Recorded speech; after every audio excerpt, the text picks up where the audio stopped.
Hello students, Balaji rise up academy में आपका स्वागत है।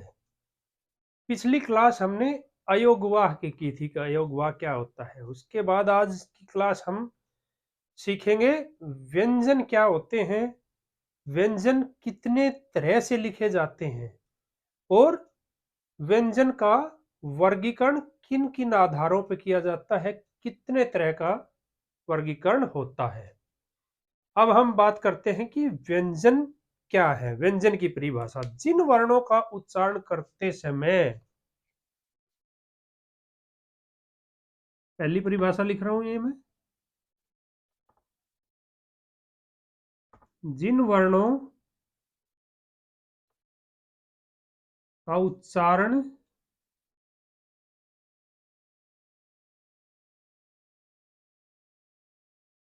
करते समय, जिन वर्णों का उच्चारण करते समय फेफड़ों से उठने वाली वायु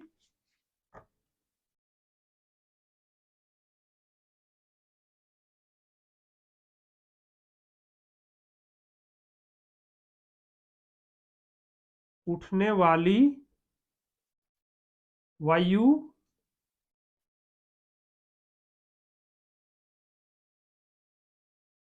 मुख विवर, फेफड़ों से उठने वाली वायु मुख विवर के उच्चारण अवयवों यानी कि वोकल कॉर्ड, मुख विवर के उच्चारण अवयवों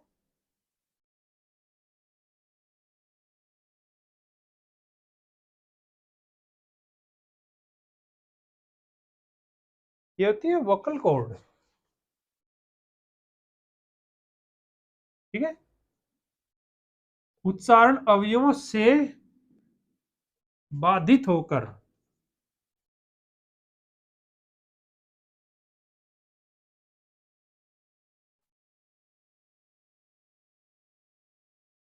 निकले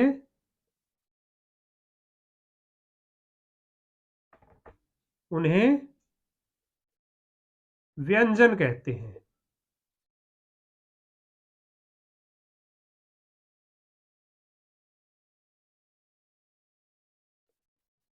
ये हमारी पहली डेफिनेशन है।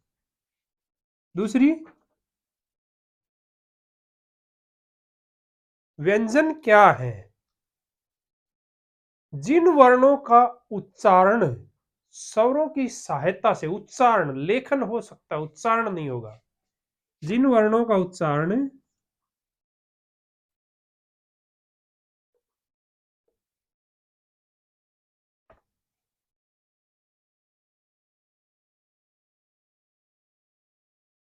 स्वरों की सहायता से हो,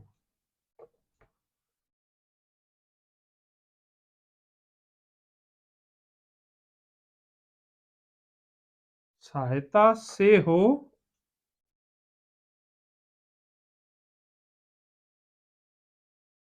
उन्हें व्यंजन कहते हैं।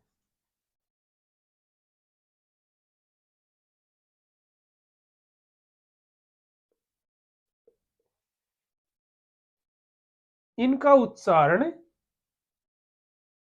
बिना स्वर के नहीं हो सकता, संभव नहीं है। व्यंजनों का उच्चारण बिना स्वर के संभव नहीं है। तो पहली डेफिनेशन हम देखेंगे, जिन वर्णों का उच्चारण करते समय फेफड़ों से, यानी कि हमारे फेफड़ों से जो वायु उठती है किसी भी वर्ण का उच्चारण करते समय, उठने वाली वायु मुख विवर यानी कि हमारे मुख द्वार से, मुख विवर के उच्चारण अवयव, मुख जो हमारा है, ये पूरा सिस्टम है बोलने का, उसके जो वोकल कॉर्ड है, उच्चारण अवयव है, उनसे बाधित होकर कहीं ना कहीं स्ट्रक करके, घर्षण होके, ज्यादा जोर दे के निकले, उन्हें व्यंजन कहते हैं। जैसे स्वर है, स्वर में हमारी जो वायु है वो उच्चारण अवयव से बाधित नहीं होती। ए आ ई उ री ए, यानी कि फेफड़ों से वायु उठी बिना बाधित होके, बिना किसी ओस्टेक्शन के बाहर निकल आई। देयर इज, हम कै, कहीं ना कहीं बाधित हो रही, ख, ग, हमारे जीभ या की अलग अलग ऊंचाई पे वायु को कैसे न कैसे रोक के उनका उच्चारण कर रही है, तो उन वर्णों को व्यंजन कहते हैं। या जिन वर्णों के उच्चारण स्वरों की सहायता से हो उन्हें व्यंजन कहते हैं। व्यंजन मूल रूप से हमारे पास कितने व्यंजन हैं, तो देखते हैं।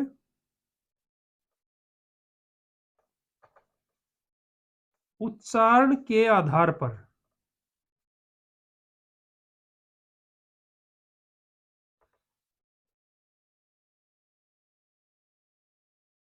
मूल व्यंजन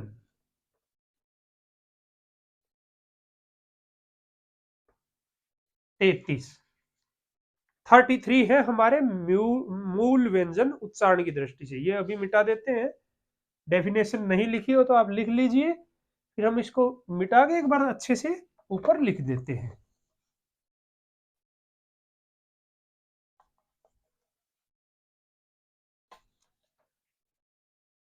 ठीक है, अभी हम देख लेते हैं उच्चारण के आधार पर मूल व्यंजन।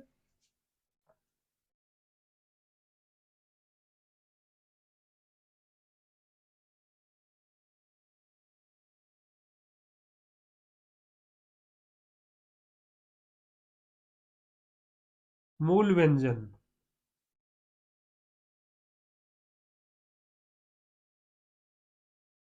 ये ध्यान देना। 33 हमारी उच्चारण के आधार पर है। लेखन के आधार पर मूल व्यंजन,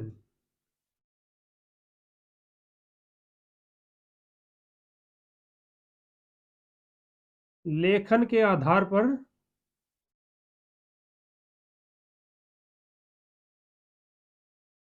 मूल व्यंजन,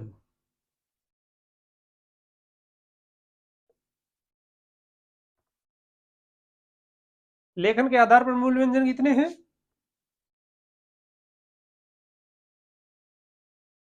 35। यानी हमारे पास इसमें क्या है, 33 जो है वो मूल व्यंजन है।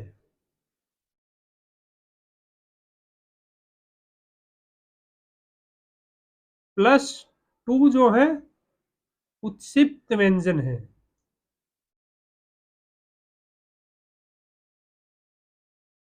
ठीक है, उत्सिप्त व्यंजन कौन कौन से हैं?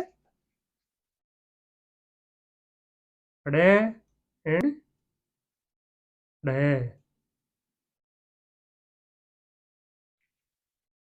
ये दो हमारे उत्सिप्त व्यंजन हैं। और हिंदी वर्णमाला के कितने व्यंजन है? टोटल 39 व्यंजन है हिंदी वर्णमाला में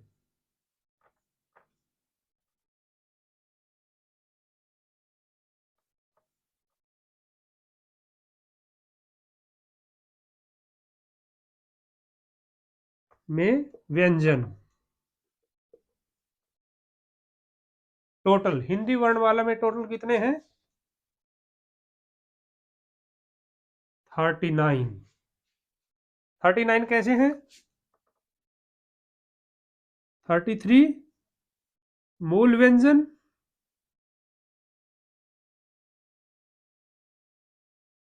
प्लस 2, दो जो है वो उत्सिप्त व्यंजन,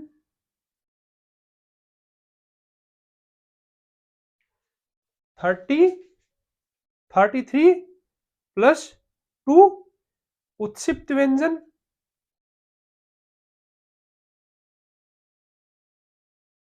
प्लस 4 आपके जो है संयुक्त व्यंजन है।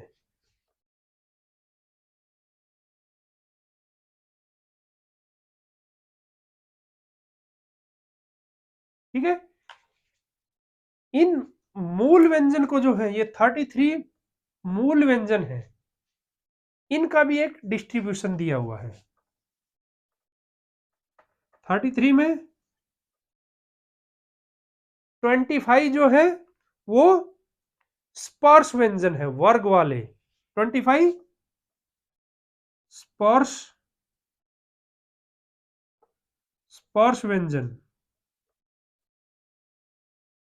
25 स्पर्श व्यंजन है, 4 जो है अंतस्थ व्यंजन है और 4 ऊष्म व्यंजन है।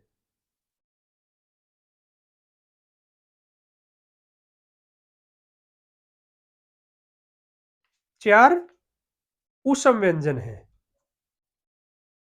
और 2 जो हमने बताया उत्क्षिप्त व्यंजन है या द्विगुण व्यंजन है और 4 संयुक्त व्यंजन है। तो एक बार अच्छे से एक बार दोबारा देखते हैं इसका कितने हैं टोटल। 39 में हमारा क्या डिस्ट्रीब्यूशन है, लेट अस सी। 39 में क्या है,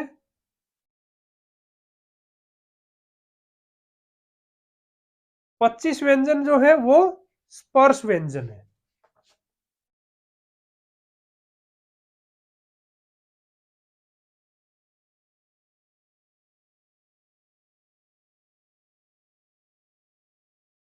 पच्चीस क्या है हमारा स्पर्श व्यंजन है, वर्ग वाले, जैसे कै वर्ग, च वर्ग, ट वर्ग। ठीक है। 4 हमारे पास क्या है, अंतस्थ व्यंजन है।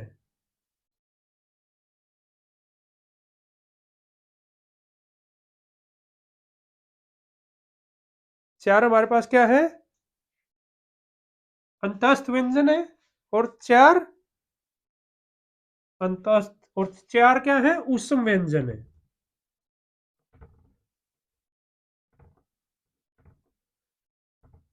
ऊष्म। ठीक है। अंतस्थ क्या है, ये, रे, ले, वे। ऊष्म हमारे पास क्या है,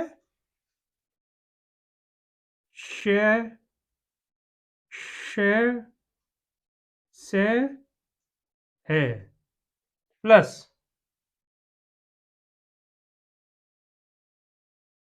2 हमारे पास क्या है, द्विगुण व्यंजन।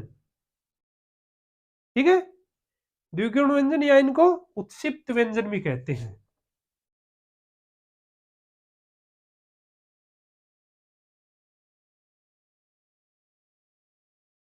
उत्क्षिप्त व्यंजन ये कौन कौन से हैं, ड़ एंड ड़। ये 2 हमारे पास उत्क्षिप्त व्यंजन है और 4 संयुक्त व्यंजन है।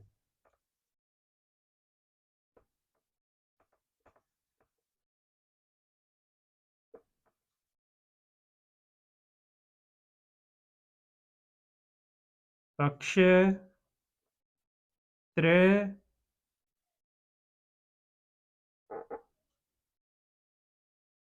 गे एंड श्रेय। ये हमारे पास क्या है, संयुक्त व्यंजन। ये संयुक्त व्यंजन मतलब दूसरे व्यंजनों से हमारा मिलकर बना हुआ है। ठीक है। अभी हम व्यंजन किस तरह से लिखे जाते हैं और उनके प्रकार कितने हैं अभी देखेंगे हम।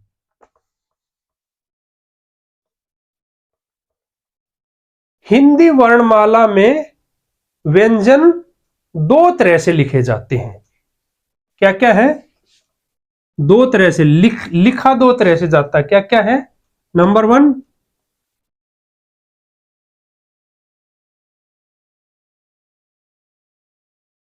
खड़ी पाई के साथ,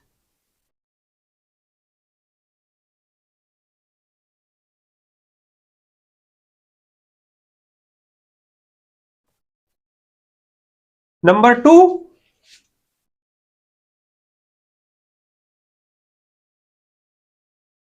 बिना खड़ी पाई के।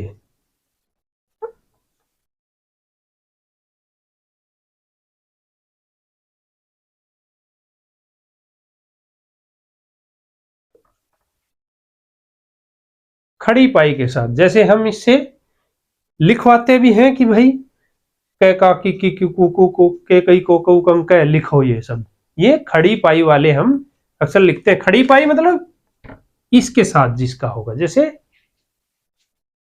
कै, है, गए, जिसमें भी स्टैंडिंग लाइन खड़ी रेखा आ रही है, घे, चे, जे, झे, ये बहुत सारे हैं जो खड़ी पाई के साथ लिखे जाते हैं। बिना खड़ी पाई के साथ कौन कौन से व्यंजन लिखे जाते हैं, जैसे डे, छे, दे, ढे, रे, है, ढे, रे, है, आदि। ये जो है हमारा, जिनमें हम खड़ी रेखा का प्रयोग नहीं करते उनको बिना खड़ी पाई के बोलते हैं, और जिनमें खड़ी रेखा का प्रयोग करते हैं उनको खड़ी पाई के साथ। तो ये दो तरह से व्यंजन हमारे लिखे जाते हैं। व्यंजन हमारे 4 प्रकार के होते हैं।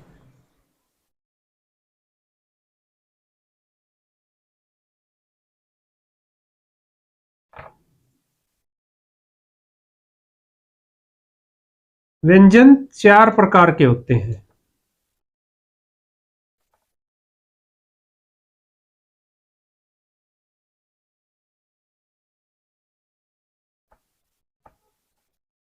होते हैं।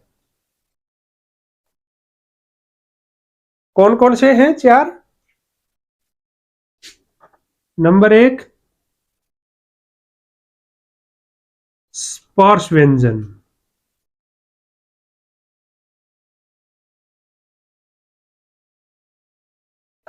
मैं पीछे भी आपको बता चुका हूं इनके बारे में। अंतस्थ व्यंजन,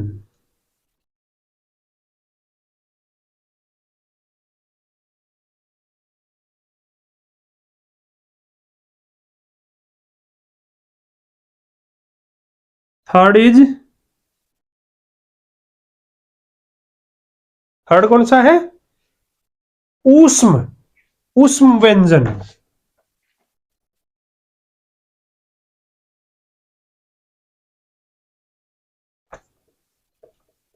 मेन हमारे 3 ही माने जाते, लेकिन एक चौथी तरह का व्यंजन भी बाद में हमने इंक्लूड किया था, शामिल किया था,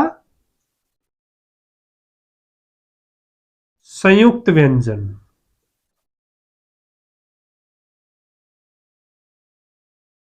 तो ये हमारे 4 प्रकार के व्यंजन होते हैं। तो हम अपनी अगली क्लास में एक एक करके इनके बारे में पढ़ेंगे कि स्पर्श व्यंजन क्या होते हैं, अंतस्थ व्यंजन क्या होते हैं, या उनके क्या क्या भेद हैं। इन सब के बारे में हम अपनी अगली क्लास में पढ़ेंगे। एक चीज नोट करना, सभी व्यंजन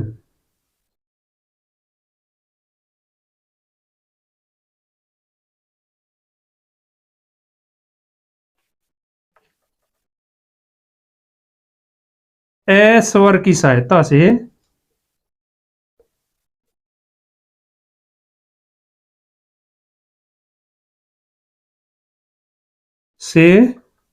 बोले जाते हैं।